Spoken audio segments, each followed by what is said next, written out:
3.2 she knew no fear. Okay, question and answer बघा बरं, page number 41. Answer the following questions. Question 1, what is the story about.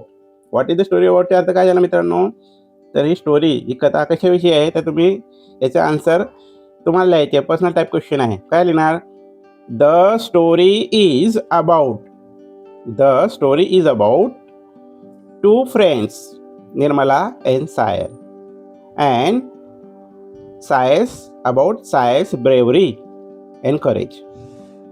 Okay, असं लिहू शकता. मी सांगितलं तसं तुम्ही लिहून घ्यायचे. Second, make a list of character from the story. या कथेमध्ये कोणते कॅरेक्टर आहेत, पात्र आहेत, त्यांची नावं लिहायला लावले. सांगा बरं कोण कोण आहेत, कोणाकोणाचा उल्लेख आलेला आहे याच्यामध्ये.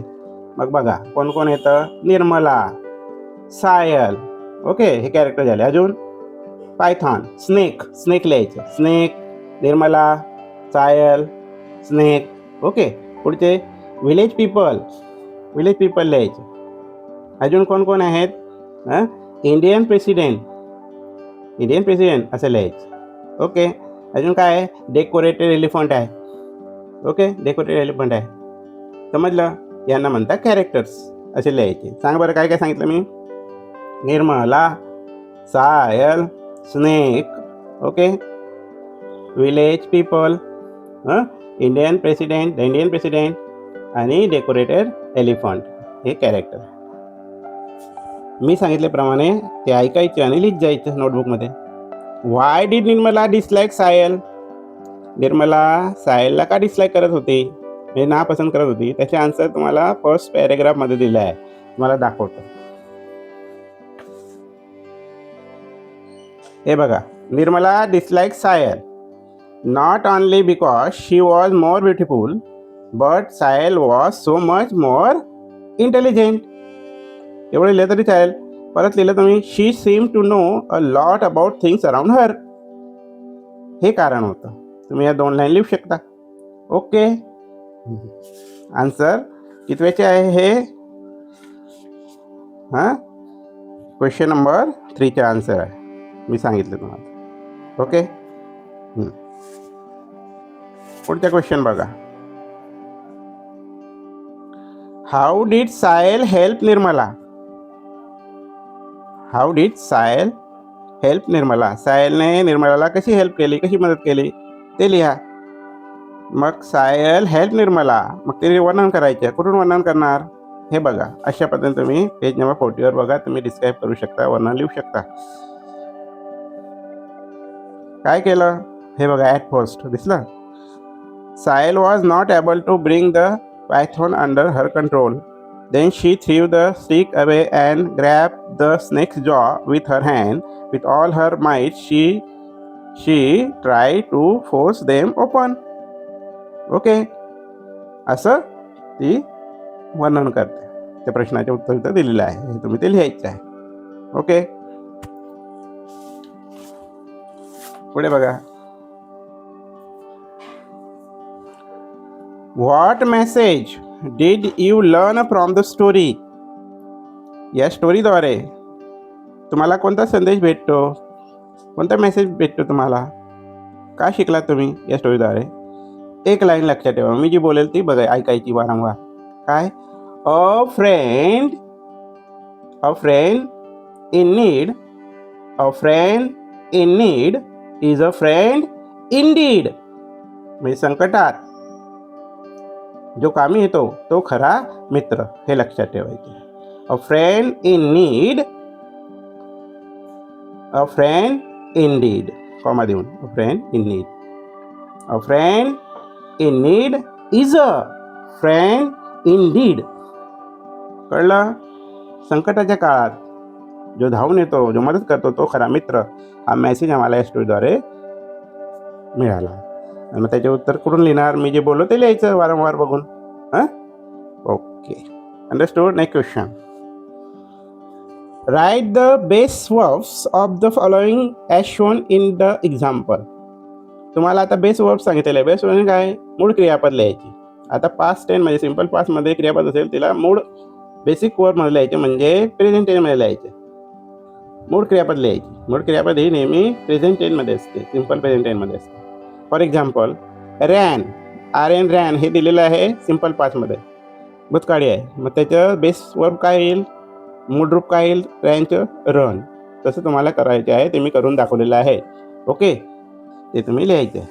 थ्रीव, throw, kicked, kick, stuck, stick, disliked, dislike, disliked simple past, dislike simple present. Okay, हे दिलेले जे आन्सर आहेत हे बेस वर्ब्स आहेत, हे लक्षात ठेवा. Next question, choose the opposite for the underline word.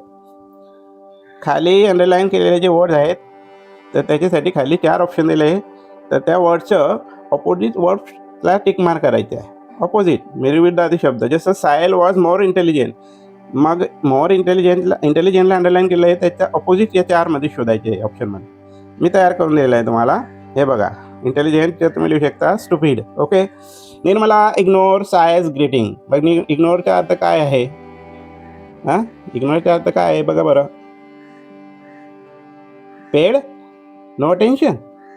Similar अर्थ नाही विचारलेला आहे, सिमिलर नाही, ऑपोजिट सांगितलं आहे, म्हणजे विरुद्धार्थी शब्द सांगायला लावला आहे. नाहीतर तुम्ही लगेच बघाल वर्ड बास्केटमध्ये. इग्नोर ऑपोजिट काय, ॲप्रिसिएट. ओके, द स्नेक स्क्विम्ड, मग स्क्विमला अंडरलाईन केलं आहे. हां, मग स्क्विमच्या ऑपोजिट काय आहे, क्वायटन, हे लक्षात ठेवायचे. They were proud of Sayas bravery, bravery शौर्य, ऑपोजिट काय, कॉवर्डाईस.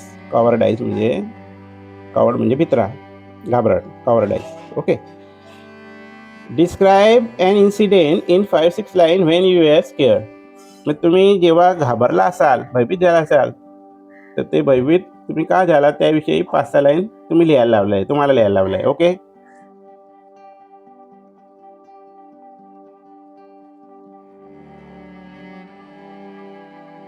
Add suffix and rewrite the word. आता एक टेबल दिला आहे, त्याच्यामध्ये तुम्हाला सफिक्स शिकवलेला आहे. सफिक्स म्हणजे काय, शब्दाच्या शेवटी लावले गेलेले अध्याक्षर, त्याला सफिक्स म्हणतात.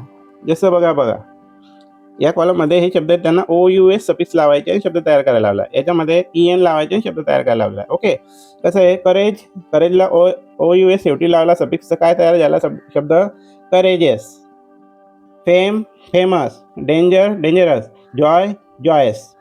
EN लावला समजा सफिक्सचं काय तयार होईल, लाईटला लाईटन, सॉफ्टला सॉफ्टन, टाईटला टायटन, वाईडला वाईडन. मी तयार करून दिले आहे. For the lack of time and the video shouldn't be long. Okay, read and understand the given sentence. I am a boy, they are playing hockey. आता I am a boy च्या समोर लिहिलंय I am a boy, सारखंच आहे. I am a boy, I am a boy. They are playing hockey, they are playing hockey. मग काय फरक आहे वाक्यांमध्ये, तर इथं आहे जे ॲक्झिलरी वर्ब्स आहेत, म्हणजे सहाय्यकारी क्रियापद आहेत, त्यांचं कॉन्ट्रॅक्टेड फॉर्म्स दिलेले आहेत, म्हणजे संक्षिप्त रूप दिलेलं आहे. दुसऱ्या बाजूला आपण शॉर्टकटमध्ये कसं लिहायचे, संक्षिप्त कसं लिहायचे. ओके, त्याला म्हणता कॉन्ट्रॅक्टेड फॉर्म. बघा, एमचं कॉन्ट्रॅक्टेड फॉर्म काय आहे, कॉमा देऊन एम लिहिलेलं आहे, आरचं कॉमा देऊन आरई असं लिहिलं जातं, म्हणजे त्यांचा अर्थ एमच होतो आणि याचा अर्थ पण आरच होतो. ओके, काय आहे हे contracted forms. Contractions is shorten contracted form of a word. It is created by combining 2 or more words as well as omitting some letters and replacing them with an apostrophe. आता contracted म्हणजे काय, संक्षिप्त स्वरूप कसं असतं, सहाय्यकारी क्रियापद असतं, त्याचे संक्षिप्त स्वरूप ते कॉमाचा वापर करून, ॲपॉस्ट्रॉफचा वापर करून कर्त्यासोबत ॲपॉस्ट्रॉफ लावायचे आणि तुझ्या संक्षिप्त स्वरूप लिहिलं जातं, ते दाखवलेलं आहे. ओके, त्याला म्हणतात contracted forms. Okay, for example बघा, ही विल कसं लिहिता, मग कॉन्ट्रॅक्टेड फॉर्ममध्ये ही लिहिता, ॲपॉस्ट्रॉफवरती देता आणि विलच्या शेवटचे अक्षर LL असं लिहिता, म्हणजे त्याला ही विल वाचतात. इज नॉट असेल तर इजंट असं लिहिता. कसं लिहिलं इजंट, या इजला लिहून एन काढला, एन लिहिल्यानंतर वरती कॉमा आणि टी, ओ नाही आहे, त्याला नॉट म्हणतात. एन टी म्हणजे not. Read the given table carefully and practice it. आता तुम्हाला काही शब्द दिलेले आहेत फुल फॉर्ममध्ये आणि कॉन्ट्रॅक्टेड फॉर्ममध्ये. ते तुम्ही या टेबलला अभ्यासायचं आणि लक्षात ठेवायचे. कारण लिहिताना पुष्कळ वेळेस लिहिणारे कॉन्ट्रॅक्टेड फॉर्ममध्ये लिहितात. जे लेसन असेल, पोएम असेल, त्याच्यामध्ये शब्दांचा वापर पण केला जातो. तर तुम्हाला कळायला पाहिजे हा एन टी काय लावलेला आहे, ओके, आणि हा आर ई काय आहे किंवा एम काय आहे, तसं. अंडरस्टँड? फुल फॉर्म आहेत, कॉन्ट्रॅक्टेड फॉर्म असे लिहावे लागतात. हे तुम्हाला लक्षात ठेवायचे आहेत, पाठांतरासारखं पाठ करायचे आहे. ओके. उदाहरणार्थ एक वाचून दाखवतो. आय एमला आय एम असं लिहिता. आयच्या नंतर वरती ॲपॉस्ट्रॉफ दिलेला आहे आणि एम लिहिलं आहे, त्याला आय एम म्हणतात. हीज लिहायची असेल तर असं बघा, ही ॲपॉस्ट्रॉफ एस असं लिहिता, ही इज असं. मग हे सर्व लक्षात तुम्ही ठेवायचे आहे. Okay. Fine and write other contracted forms. आणि हे लेसनमध्ये कोणते कॉन्ट्रॅक्टेड फॉर्म वापरलेले आहेत ते फाईन करा आणि लिहून काढा. पण ते तुम्ही अभ्यासल्याशिवाय लक्षात येणार नाही. तुम्ही पाठांतरासारखंच त्याला लक्षात ठेवायचे आहे. ओके. अंडरस्टूड? आता तुम्हाला रीड अँड सॉल्व करायला लावलेलं आहे. काय अक्रॉस वर्ड्स आहेत आणि डाऊन वर्ड्स आहेत, म्हणजे आडवे शब्द लिहून दाखवायचे आणि उभे शब्द लिहायचे आहे या मॅपमध्ये. ओके. हे तुम्हाला मराठी वर्तमानपत्र, इंग्लिश न्यूजपेपर यांच्यामध्ये पण कोडं म्हणतं, भरा, तुम्ही तयार करा, शब्द भरून दाखवा. सिमिलर शब्द भरायचे असतात त्याच्यामध्ये. बघा, अक्रॉस म्हणजे आडवे शब्द. I grow on your head. मी तुमच्या डोक्यावर ग्रो होतो, वाढतो, त्याला काय म्हणतात? एक नंबर बघा, हा एक नंबर काय आहे? आता एज दिलेला आहे, मग डोक्यावर काय वाढतं? एअर वाढतात. एचे आय आर, हेअर म्हणजे काय? केस. तसं तो शब्द तो लिहायचा, यांच्या अर्थानुसार तो शब्द लिहायचा. I smell with it. मी त्याच्याने वास घेतो. मग 2 नंबरचे काय आहे बघा, तर हे 2. कशाने वास घेतो तुम्ही? NOSE, nose. हे एक अक्षर दिलेलं असतं, त्याला पूर्ण करायचं, बाकीचे अक्षर. Okay. It is above the neck. मानेच्या वरती असतं. 4 नंबर बघा, तर हे मानेच्या वरती काय आहे आपलं? हेड. हे बघा, HEAD, हेड. ओके. आता डाऊन म्हणजे आडवाने बघायचं, उभं बघायचं. Okay. Even the chair has 3. Even the chair has 3. This. Even the chair has this म्हणजे खुर्चीला पण असतं. हे काय असतं खुर्चीला? हे बघा, तर 1 नंबर कुठे आहे? हे 1 नंबर. एक डाऊन बघायची. हँड्स, HAND, हँड असतात म्हणजे हात असतात. चेअरला हात असतात की नाही, आपण ठेवतो तसं. Okay. I hear with my. I hear म्हणजे मी ऐकतो. कशाने ऐकतो? 3 नंबर बघा, तर डाऊन. कुठे 3 नंबर डाऊन? हे EAR, इयर म्हणजे कानने ऐकतो. आय सी विथ माय. मी कशाने पाहतो?